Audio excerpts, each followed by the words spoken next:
Hola, ¿qué tal, estimada comunidad? El día de hoy se va a presentar un tema de la maestría de pedagogía por parte de la Universidad Continente Americano, plantel Solo, el cual es parte de nuestra maestría de pedagogía. Tengo el gusto de presentar este tema, el cual es la educación y concientización de Paulo Freire. Este tema forma parte de nuestra materia de teoría de la pedagogía. Y quiero comenzar diciendo lo referente a este gran pedagogo, Paulo Robles Neves Freire. Nació en Recife, capital del estado brasileño de Pernambuco, una de las regiones más necesitadas de todo el continente latinoamericano. De ahí vino su interés por la problemática de la pobreza y muy especialmente por la educación de los pobladores, para quienes creó o intentó desarrollar un sistema de aprendizaje que pensado para los pobres pudiera ser implementado para todos los niveles de educación y cuya diseminación y aplicación lo llevaría a la cárcel en Brasil en dos oportunidades. Y también es importante señalar que por sus logros se considera el educador más reconocido del siglo XX. Esto es para poner y empezar a contextualizar la importancia de sus aportaciones de este gran pedagogo brasileño. Y vamos a comenzar ahora la parte de la educación y la concientización. Esta parte de este tema es relevante porque acoplar las palabras educación y concientización tiende a enfocar de inmediato el trabajo y el pensamiento de Paulo Freire, cuya contribución puede aplicarse de manera muy penetrante del campo del Ministerio Educativo. Para Freire, la educación es hasta cierto punto evantagnosológico, ejercicio de libertad, aproximación crítica a la realidad. Esto lo comentaba él en 1974. Esto es así porque su enfoque muestra críticamente la íntima relación y la armonía que deberían existir entre la práctica y la teoría. Freire presenta de manera muy consistente y explícita las conexiones que existen entre los fundamentos filosóficos y los principios de la práctica educativa. Además, interpreta la vinculación entre la práctica y la teoría no en términos de oposición o superioridad de la una sobre la otra, sino más bien como una asociación dialéctica que subraya tanto la tensión y la correlación crítica entre ellas. Esto es de vital importancia, entender cómo interpreta esa correlación entre la práctica y la teoría, y no pone arriba de la otra ninguna, sino que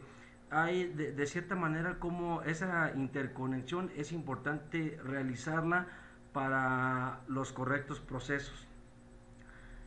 La pedagogía y la filosofía educativa de Freire se centran en el potencial que el ser humano tiene por la libertad y la creatividad en medio de una realidad histórica y opresión cultural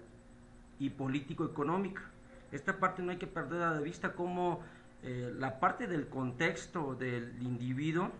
se centra en esa parte del potencial, pero considerando esa realidad histórica y la parte de la opresión cultural y político-económica, que comúnmente ahorita todos lo vinculamos al contexto en el que se desenvuelve el individuo, ya sea algún particular, los estudiantes, los docentes, la importancia que tiene el momento social que se vive alrededor, y que comúnmente la mayoría de nosotros lo aplica o lo denomina con el nombre de contexto. Esta es la parte de este enfoque que tenían en esta cuestión. Continuaremos también la parte de la concientización según Paulo Freire. el cómo muestra algunas palabras muy interesantes y que las vincula dentro de este proceso pedagógico y de aprendizaje para el desarrollo del individuo, que son la praxis, la acción cultural que comentábamos hace un instante, y cómo lo vincula al despertar del individuo. En esta parte es importante destacar que la parte de la cuestión de estas palabras surgen y toman una relevancia dentro de la concientización, según Freire. Es un proceso de acción cultural a través del cual hombres y mujeres despiertan a su realidad, a su situación sociocultural, avanzan más allá de las limitaciones y alineaciones a los que están sometidos, y afirman a sí mismos como sujetos conscientes y co-creadores de su futuro histórico. Freire igual esto lo comentaba en 1974. Además de tomar una profunda conciencia de esa realidad sociocultural que moldea sus vidas,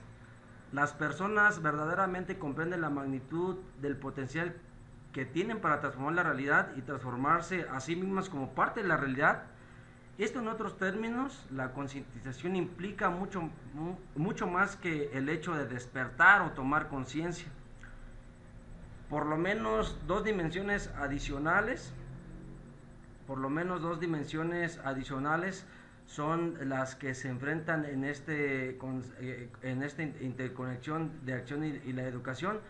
La parte de la interrelacional, de la parte que hay de conexión entre la acción y la educación, la denominó acción cultural. En sus palabras, se trata de la forma en la que confrontamos la cultura. Significa ver la cultura siempre como un problema, no dejar que se vuelva estática y que se convierta en un mito y nos mistifique.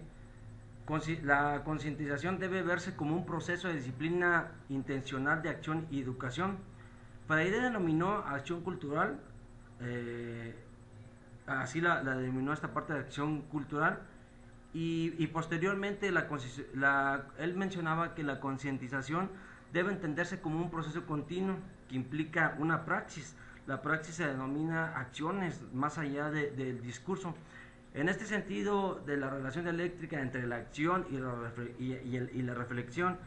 esto es el enfoque que Freire, fundado en la praxis, propone una acción que reflexiona críticamente o una reflexión crítica moldeada por la práctica. En sus términos, la interrelación entre la autoconciencia y la acción construye una dinámica permanente de nuestra actitud hacia la cultura misma. Y por último, debería recalcar que el significado de la transformación asociada a la concientización, la praxis y la utopía está ligado con el giro epistemológico que condujo a Freire a asumir una epistemología radical y que pues le generó en cierta medida pues muchos problemas, porque estamos comentando que fue encarcelado varias veces, y todo es por el enfoque y la visión que él pretendía en base a la educación y la libertad de pensamiento y de un análisis crítico de su situación. Pues fue que tuvo muchos problemas con ese régimen en el que le tocó vivir. Por esta razón, Freire comenzó a enfocar su análisis más ahogadamente hacia la educación y la política en el marco de las situaciones históricas concretas, la lucha de clases y el apuntalamiento ideológico de la pedagogía y la educación como una forma de praxis revolucionaria en el contexto de un compromiso en favor de y con los oprimidos. A la luz de esta reformulación epistemológica, Freire definió la concientización poniendo énfasis en la relación dialéctica entre el conocer la realidad y la tarea de transformarla. Esto es el vínculo acción-reflexión, y en la necesidad de una opción ideológica previa y en favor de un cambio socio-radical para la liberación de la justicia. Estas situaciones y este enfoque que proponía Paulo Freire en en este enfoque pedagógico, fue como lo comentamos antes, hace un instante, derivó en esa fricción de su enfoque de ayudar a las masas que consideraba pues oprimidas de alguna manera por el contexto social y político que se vivía, y el enfoque que él tenía es de darles esa apertura y esa libertad para que tuvieran un enfoque crítico y sobre todo con sustento, y lo que derivó ese roce con el régimen político que predominaba en ese instante en el país brasileño. En ese sentido es importante recalcar que no deja de lado la parte del contexto, que quiero ser muy enfático en este sentido, la importancia de cómo tanto lo cultural y lo político tienen una injerencia trascendental en la evolución de cada uno de los individuos. Otra de las cuestiones que Freire mencionaba en esta parte es la educación como concientización, y también la concientización que él mencionaba creativa, como estas dos cuestiones de la educación como concientización y la concientización creativa mejoraban o tenían un enfoque diferente en base al desarrollo de las personas. Y por ejemplo, en la parte de la educación como concientización, unas de las grandes intuiciones de Paulo Freire es el hecho de haber percibido lo que se refiere a la asociación de la continuidad estructural que existe entre el método de alfabetización en su dimensión lingüístico-simbólica por un lado, y el proceso de concientización en el nivel de él y lo intersocial por otro. Y por ejemplo, en este sentido, Freire ha puso de manifiesto la parte de esas interconexiones que vinculan al lenguaje, ojo aquí, la política y la conciencia, al estudiar la manera en que el lenguaje moldea nuestras percepciones del mundo y nuestras intenciones frente al mundo. Fíjense aquí qué interesante el hecho de él, cómo hace esa vinculación, esa interconexión social, donde pone de manifiesto estas conexiones de esas tres y lo vincula de esas tres cuestiones en el proceso del cambio estructural, que es la parte del lenguaje, la política y la conciencia, para poder percibir el mundo y cuál es nuestra, aparte de nuestra percepción, de cierta manera nuestras intenciones o nuestra postura en esa, se podría decir, realidad. Freire, por ejemplo, ha identificado la falta de conciencia crítica, la manera, antes que decir que es ignorancia como tal, como la causa de la marginación, el atraso cultural y la opresión histórica de las masas populares. Supone que la manera en que conocemos depende de cómo experimentamos la realidad a través de nuestro pensamiento y el lenguaje. Por tanto, los estados de conciencia oprimidos constituyen un problema histórico y epistemológico, según Freire, que ya lo mencionaba en el año 74, donde la concientización facilitaba el aprendizaje en torno a las perspectivas de sentido, definidas como unas estructuras psicológicas integradas por distintas dimensiones. Ojo aquí, y es importante cómo ya va vinculando la cuestión también de las estructuras psicológicas para esa parte del aprendizaje, tales dimensiones como eran el pensamiento, el sentimiento y la voluntad. Eso creo que es importante de destacarlo y de que se resalte de cómo estas tres cuestiones pues tienen una injerencia importante en ese proceso de aprendizaje. las perspectivas de sentido son más que una manera de ver las cosas en el sentido estricto del término. Se trata de propuestas para encarar la propia vida, que implica una opción práctica, una decisión de actuar, la posibilidad de adoptar nuevas perspectivas y actuar consecuentemente con ellas. Depende de la asociación comunitaria con las personas que comparten estas nuevas perspectivas y apoyan o refuerzan este proceso. Entonces, la educación como concientización provee un buen ejemplo de cómo puede promover el desarrollo moral en cuanto al proceso pues transformador del aprendizaje, que incluye no solo el desalojo de las estructuras opresivas y de la identificación con los opresores, sino también la capacitación para asumir nuevos roles en este proceso de transformación, que eso es importante de que señalemos. No solamente es la parte de hacer conciencia de lo que estás percibiendo en tu realidad actual, hablemos de lo político, lo cultural, la parte también de las emociones volviendo al contexto actual, sino lo importante que es, una vez que haces ese análisis crítico, cuál va a ser en ese sentido tu rol en esa parte. Esta es, uno de los planteamientos que Paulo Freire pues de alguna manera siempre recalcó y fue muy enfático en ese sentido en la educación como una parte de concientización de los individuos. Seguido a esto, él también tiene una parte muy interesante que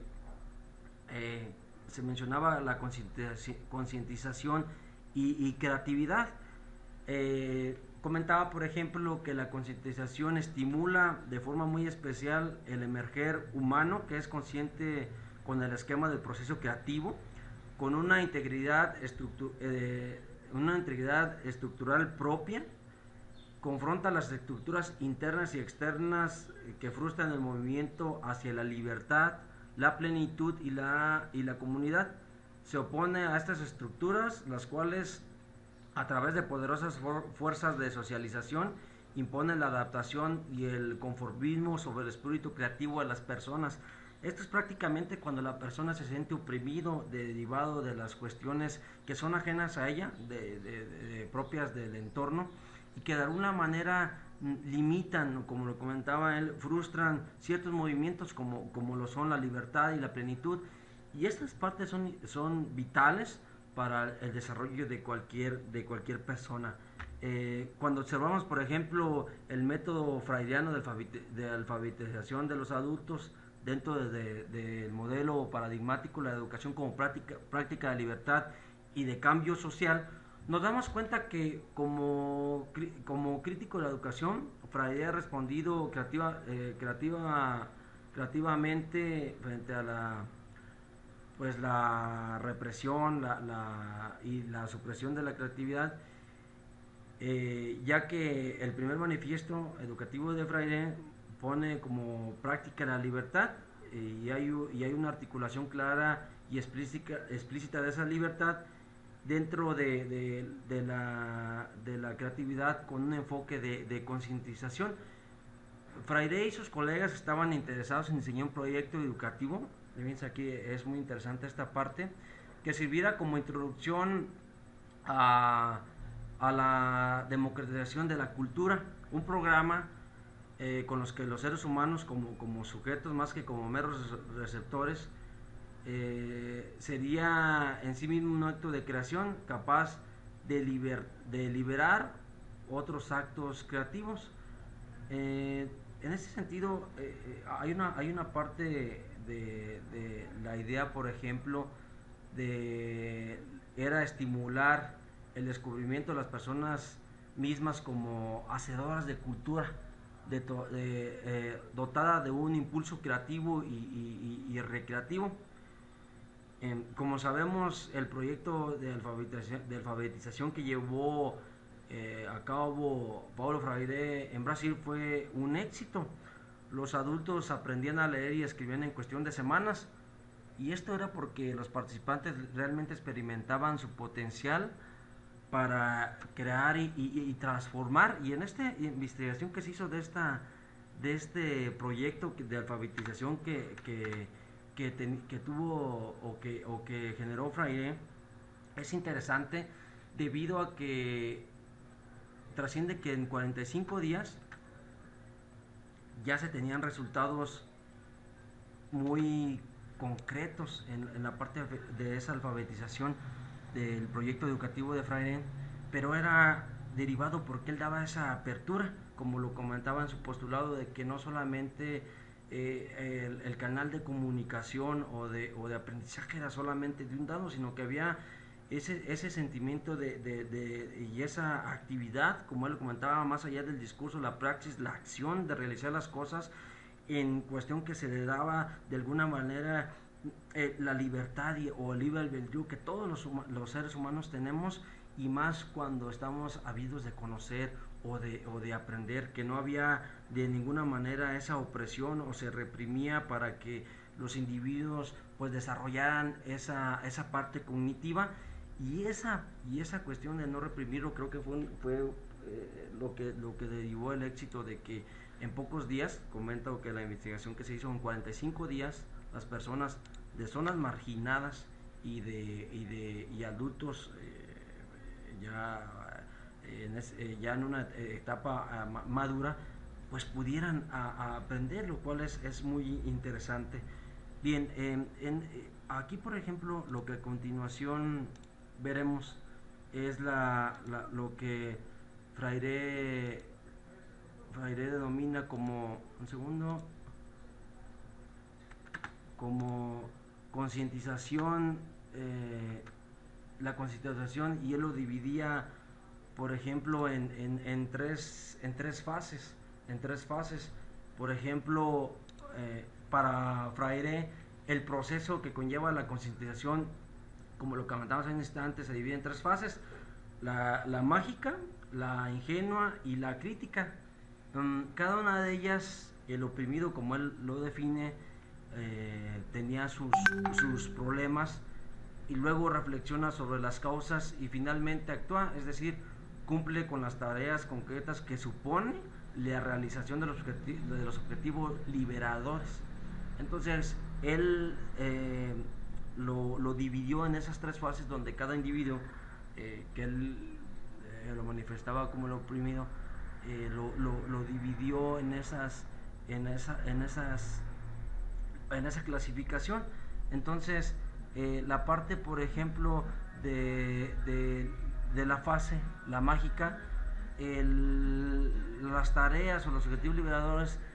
en la mágica el oprimido se encuentra en una situación de impotencia ante las fuerzas abrumadoras que lo agobian y que no conoce ni puede controlar. No hace nada para resolver los problemas y se resigna a la suerte o espera que cambie sola. Ese es en esa etapa llamada la mágica que Paulo Freire clasificó. La segunda etapa es la ingenua, donde él comenta que el oprimido ya puede conocer los problemas, pero solo en términos individuales. Al reflexionar solo logra entender a medias la causa, no entiende las acciones del opresor y el sistema opresivo. En consecuencia, cuando pasa la acción, adopta el comportamiento del opresor, dirige su agresión hacia los iguales, él lo llamaba agresión horizontal, o a su familia, y a veces hacia sí mismo. Y es interesante, por ejemplo, esta etapa, cómo va mostrando ese proceso de concientización de cada uno de los individuos, y qué actitudes y posturas y acciones va detonando y mostrando durante ese proceso de concientización. Y la última de las etapas que él menciona y denomina como la crítica, se alcanza el entendimiento más completo de toda la estructura opresiva y logra ver con claridad los problemas en función de su comunidad. Entiende cómo se produce la colaboración entre el opresor y el oprimido para el funcionamiento del sistema opresivo. Reconoce sus propias debilidades, pero en lugar de autocompadecerse, su reflexión lo lleva a aumentar su autoestima y confianza en sí mismo, y en sus iguales, y ya puede rechazar la ideología del opresor. La acción que sigue en esta fase se basará ahora en la colaboración y en el curso colectivo. Ahora reemplazar la polémica por el diálogo con su comunidad iguales. Esta parte es muy interesante cuando un individuo alcanza un nivel de madurez crítico, ¿cómo es capaz no solamente de estar en contra de alguna ideología, sino ya marcar una postura crítica y con un sustento, pero eso lo permite ese nivel de concientización que sin duda se genera a través del conocimiento, del aprendizaje, porque cuando no eres capaz de entender lo que sucede, como muestra en la etapa mágica, pues te quedas esperando que cambie sola. Y cuando de alguna manera tienes cierta noción, y, pero sucede que no sabes cómo reaccionar, y él lo comenta en la etapa de la ingenua, tu postura y tus acciones pueden ser de hostilidad más que como abonar a mejorar este contexto. Y ya cuando se pasa a la etapa crítica, pues ciertamente ya se tiene un conocimiento de todo el contexto, de tu papel que tienes en ese contexto, como oprimido o como opresor, pero al final del día encuentras la forma en que converjan todas estas situaciones y estos factores que están alrededor con tus pares para pues mejorar el entorno y seguir generando una mejora del contexto, y cómo ese proceso cognitivo pues es enriquecedor. Esta parte que vimos ahorita es todo el enfoque eh, que tiene Freire en esta parte de la concientización en la educación, y ahorita un poquito la vamos a empezar a ver cuáles son sus propuestas, o de alguna manera tratar de, de descargar todo ese enfoque epistemológico que tuvo Freire en esos instantes, cómo se puede implementar en nuestra realidad actualmente, y cómo en ese sentido es la propuesta de lo que se denomina la educación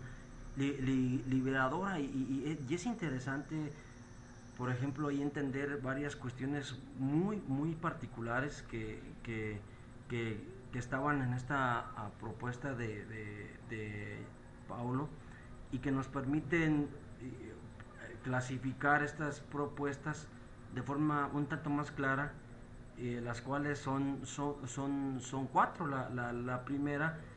que es tomar conciencia de la realidad donde se desenvuelve el sujeto, y considero que aquí es importante comenzar mmm, a entender el rol que tenemos nosotros como docentes, independientemente del nivel de que estemos impartiendo clase, o el momento que se esté viviendo. El primero, como he comentado un instante, es tomar conciencia de la realidad donde se desenvuelve el individuo. La segunda es la iniciativa de los sujetos por luchar y liberarse. Esa cuestión creo que siempre, lo comentamos hace un instante, creo que son cosas tácitas de todos los seres, de todos los seres humanos, la parte de que se lucha para sentirse liberados. Durante, si analizamos la historia, es como que un común denominador que siempre se ha mostrado. Y el tercero es: el individuo tiene que ser un acto de análisis crítico en el que se comprenda y analice el contenido. En esta parte, si no somos capaces de ser críticos y reflexivos, difícilmente vamos a poder transmitir o de alguna manera trascender dentro de nuestro contexto si nuestro análisis no es crítico y va sesgado. La otra de las propuestas de esta educación liberadora es dejar de lado la relación, pues, de alguna manera unidireccional, para la bidireccional, que contribuya a la educación integral de ambos. En esta parte es, ya si lo vemos por ejemplo más del lado del rol del docente, es el que se aprende en conjunto, es decir, que el conocimiento y el proceso de enseñanza-aprendizaje no se ha limitado solamente por la parte del docente. Creo que, como lo comentaba hace un instante, independientemente del nivel que se esté dando clase, impartiendo clase, ya sea desde preescolar, nivel básico, nivel media superior, posgrado, doctorado, el aprendizaje debe ser colaborativo, no rígido desde solamente el que está dando la cátedra o la exposición, sino de tus estudiantes que están escuchándote. Pues es enriquecedor escuchar las posturas y los diferentes análisis que se pueden establecer en ese proceso, y es esa parte donde se dice que no tiene que ser un direccional en un solo sentido, sino que tiene que ser bidireccional. Inclusive podría decir que yo en todas las direcciones, mientras se enriquezca el conocimiento. Entonces, ¿dónde está ahí o dónde encaja nosotros como docentes o como maestras en ese práctica del aprendizaje y la educación? En ese sentido, y el papel del facilitador en la educación liberadora, el docente emplea el método pues dialéctico en franca amistad con el educando, así obtener los temas generadores y de interés, y no debe presentar su programa el educador. El facilitador tiene como prioridad ayudar al educando a lograr un punto de vista cada vez más crítico de su realidad, con una alta responsabilidad de este acto, de lo que se requiere en este acto, y para ello pues se deben realizar estas acciones donde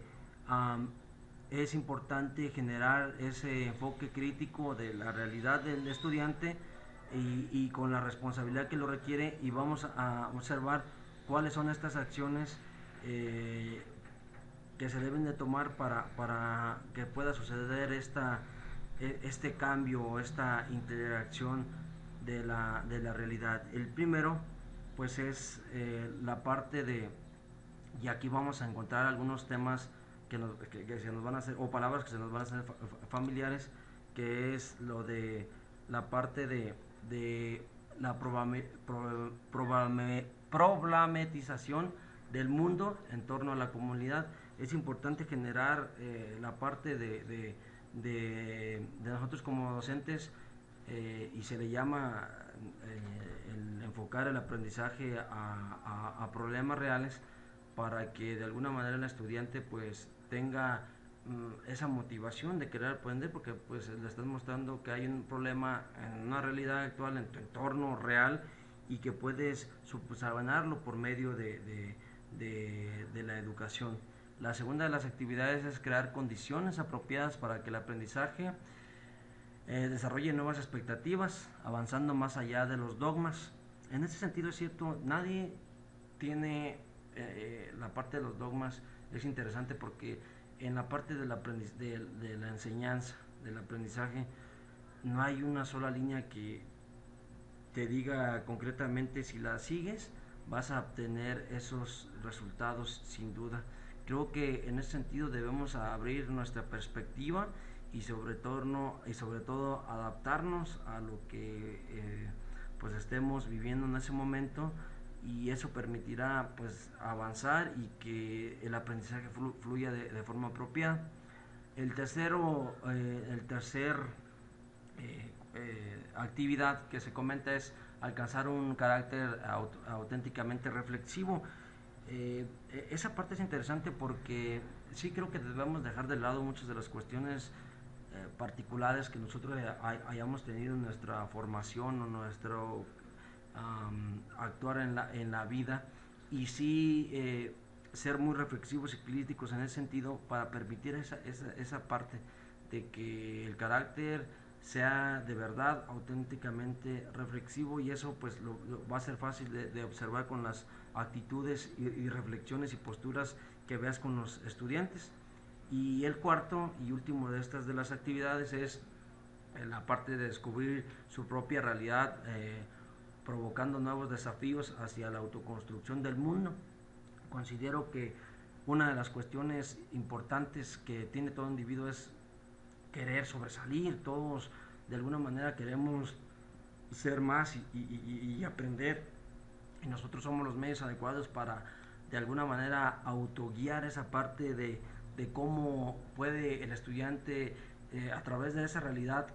o ese contexto que vive él en su entorno, pues la parte de que desafíe y autoconstruya el mundo a su favor. Si lo logramos desarrollar en los estudiantes, creo que va a ser un cambio sumamente interesante. Bien, siguiendo con esta parte interesante tema de concientización de Paulo Freire, me gustaría comentar las conclusiones enfocadas al pensamiento o al tema concretamente del pedagogo Paulo. Y la conclusión es, el desarrollo del pensamiento encuentra en Freire uno de los principales defensores e impulsores de enfrentar a los seres humanos desde niños a la realidad, a desafiar las situaciones problemáticas, permitir que se cuente con personas conscientes y responsables de su porvenir o devenir, y también no es conveniente ni filantrópico, por ejemplo, el querer enclaustrar un pensamiento creativo de los seres humanos. Y por ejemplo, otra de las cuestiones aquí interesantes y que me queda también como conclusión, el progreso de la humanidad reside en el pensamiento de todas las personas,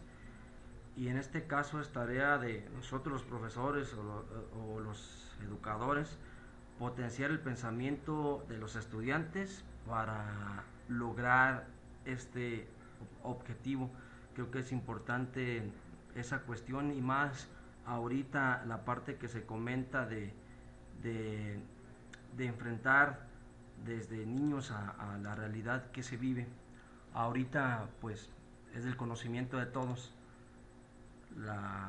el momento tan atípico que vivimos en la actualidad. Entonces, si vemos lo que comenta Paulo en relación al contexto y las cuestiones políticas, económicas y culturales, cómo tienen una injerencia completamente en el proceso de enseñanza-aprendizaje, hoy nos enfrentamos en una realidad donde a los docentes se nos pide que desarrollemos ciertas habilidades digitales y pedagógicas y que seamos empáticos, lo cual me parece extraordinario que se quiera trabajar y fortalecer las competencias digitales y de empatía de los docentes, pero a su vez no podemos dejar de lado que la realidad que viven unos no es la misma realidad que viven otros. Y creo que esta imagen muestra mucho del contexto que algunos estudiantes, que se dice que el seguimiento del servicio educativo debe ser de forma a distancia, derivado de las condiciones sanitarias que se viven, es cierto, pero nosotros como profesores, como docentes, como educadores, debemos además de desarrollar todas esas habilidades y esas competencias que hemos mencionado, pues entender que el alcance de los servicios digitales está más que sesgado en la cobertura y el alcance de todos nuestros estudiantes, y eso también lo podemos comparar en los diferentes niveles educativos, donde son muchas las cuestiones que tienen que ver en esa cobertura digital, y no solamente esa cobertura, porque puede haber quien tenga así una computadora e internet en su casa, pero no sepa cómo manipularlos. Entonces, todas estas aristas las debemos de tener nosotros en cuenta hacia nuestros estudiantes, como lo comentaba Paulo, independientemente del contexto en el que se viva o la realidad, es desafiar esas situaciones y esas problemáticas y encaminarlos hacia un objetivo, y en este caso es el nosotros brindar un servicio de calidad con lo que se tiene, con lo que se tiene, y buscar pues estrategias y situaciones que puedan solventar, porque cierto es, y siempre lo he dicho, es más fácil buscar excusas y culpables que soluciones. Entonces, esto es un poquito de la forma de reflexión, la importancia y el rol que nosotros tenemos como docentes. Y por último, y dentro de este mismo contexto, quiero también citar algo que decía Charles Darwin, en el sentido de que de la adaptabilidad, que es algo que menciona mucho Paulo en relación, me gusta y les quiero compartir esta frase, un segundito aquí, que dice, permítanme, esta frase que es muy interesante. Fíjense esta frase que dice: no sobrevive la especie más fuerte ni la más inteligente, sino la que responde mejor al cambio. Entonces esta frase dice mucho a nosotros como docentes, que debemos de tener la capacidad de podernos adaptar a las circunstancias que estamos viviendo, y como lo comentaba hace un instante, para la mejora de nuestro contexto y del servicio educativo. No podemos perder de vista eso, y tampoco que se nos olvide que como servidores públicos, y más en el servicio educativo, no podemos fallar. Bien, estimados compañeros, doctora, sería todo. Muchas gracias por su atención. Cualquier duda o comentario los estaré pues ya sea leyendo a través del Classroom o de WhatsApp o los diferentes medios de comunicación que tenemos, y espero tengan un lindo día. Hasta luego.